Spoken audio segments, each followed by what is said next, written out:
Hey, good morning, everyone. How's it going? Happy Monday. It is January 11th, 111. If you're into the angel numbers and all that, it has significance. If not, all good. No big deal. Giving people a couple seconds. If you hop on, tell me where you're at. Give me some love. Like, subscribe if you're on YouTube, which is not very active right now, but I'm housing all my videos anyway for, posterity and marketing later. So yeah, if you're on, give me some love, shout out, interaction, engagement, make this Monday morning poppin'. So I labeled this live, and it's going to be, I always say it's quick, it ends up going long, but today's live is called Monday Morning Mental Games. And the reason I called it that is, get a sip of coffee before I start rolling into it.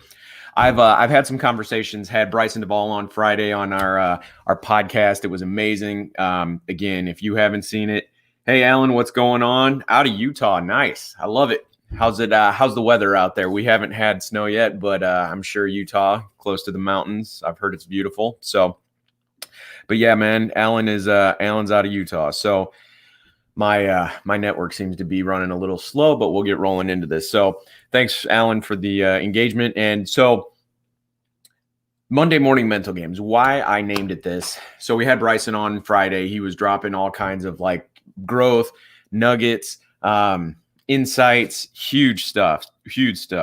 Alan says cold, but not much snow yet. Yeah, we're at like 20 degrees, but no snow either. So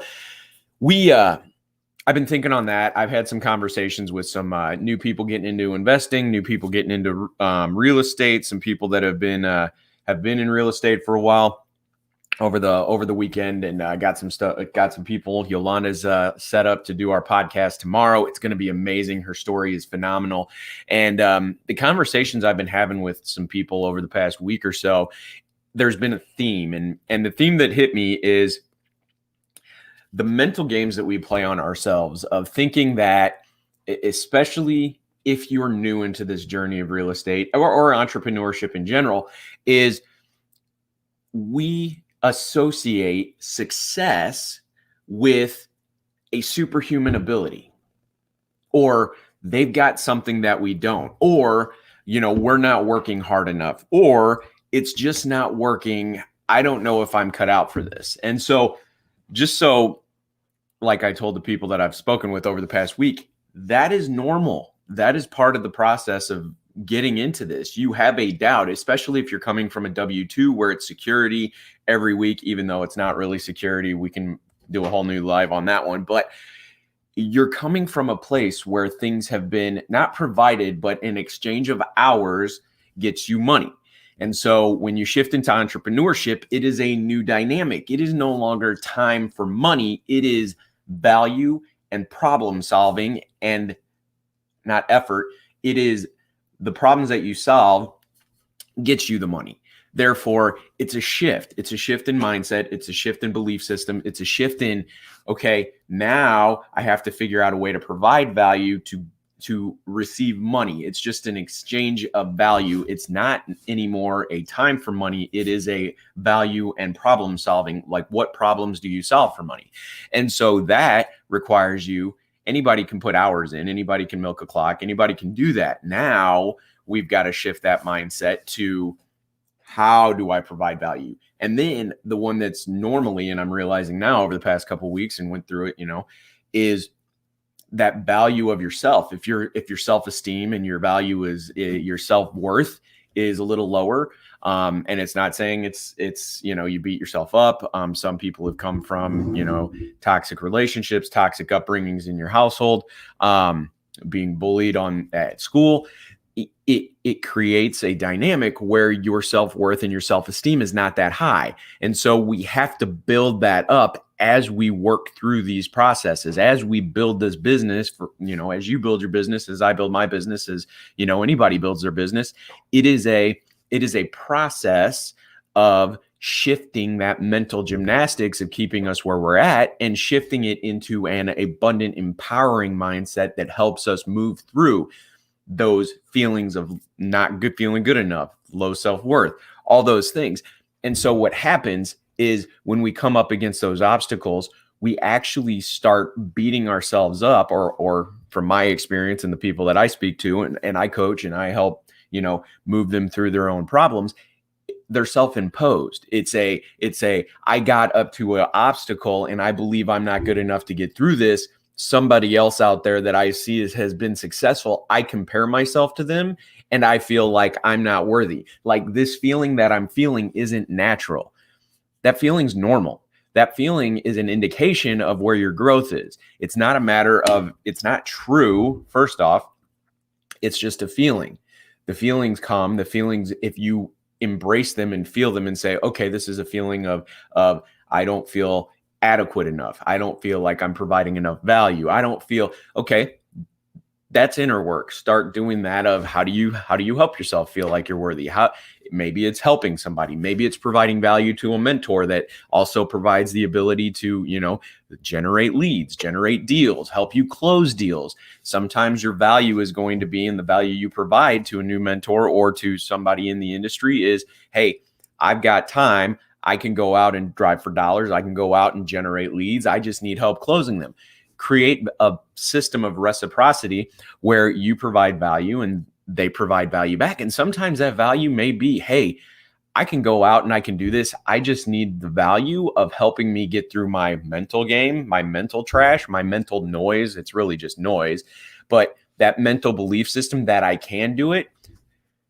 You're bridging that gap of coming from a W-2 sometimes with what's perceived as a safety net as like helping somebody go through that process, a new investor. And so the mental games only affect us if we accept that it's true.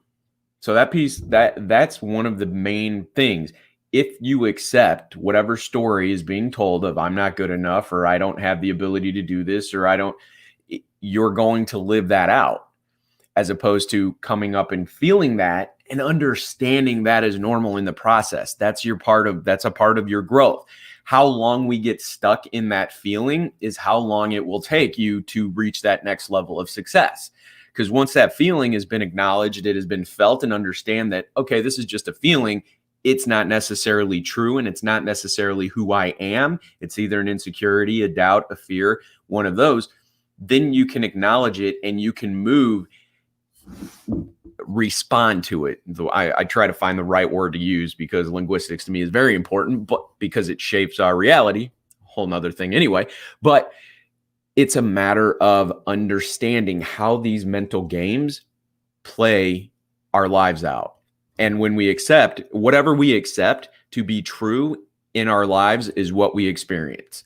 And so that's why it's very important to understand the stories, the mental games that play, have self-awareness, bring that to the table. If you feel like you're not good enough, or you're not, especially if like you're feeling down and you're feeling like you're beating yourself up, what makes you feel better? What helps you? What do you do for yourself that helps you get out of a funk?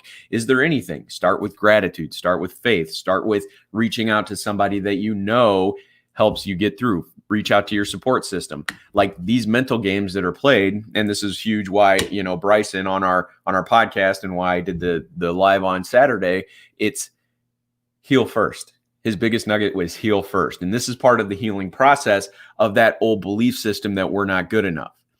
All we have, and all that ended up happening was we got programmed at some point that we weren't good enough, or that we weren't able to do this. Or the people that are super successful and the people that have tons of money, as and that's what a lot of people deem success.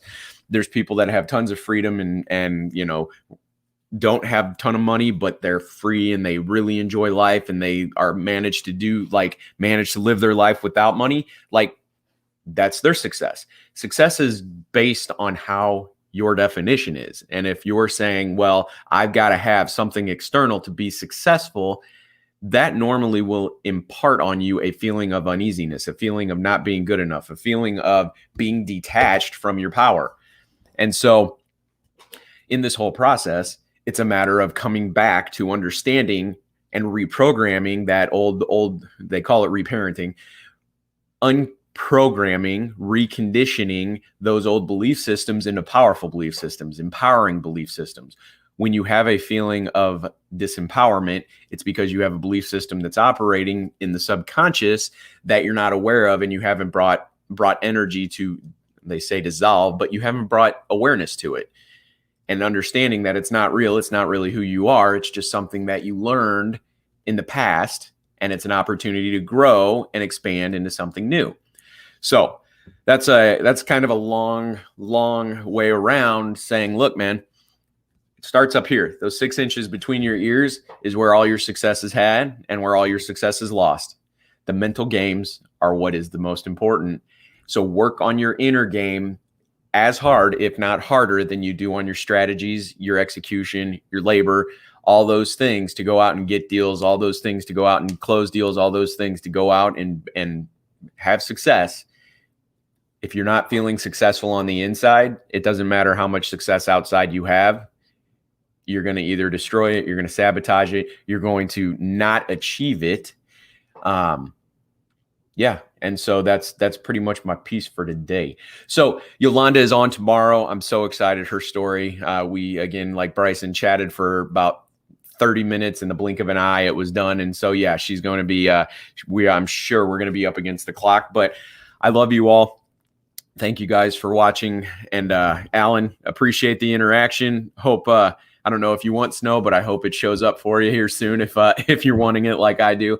And I'm just good for like 3 days on snow. After 3 days, I'm pretty much done. But I'm excited to have that. It's getting really cold, really brisk. So yeah, guys, have a good rest of your Monday. It is a week that you get to decide how it shows up for you, meaning you can choose whether or not it's going to be, even if it's perceived as a negative experience, understand we don't have the ability to predict the future. We can just embrace what happens, and how we respond to it is the only thing we have control over. So I appreciate you guys. Love you all. Talk to you soon.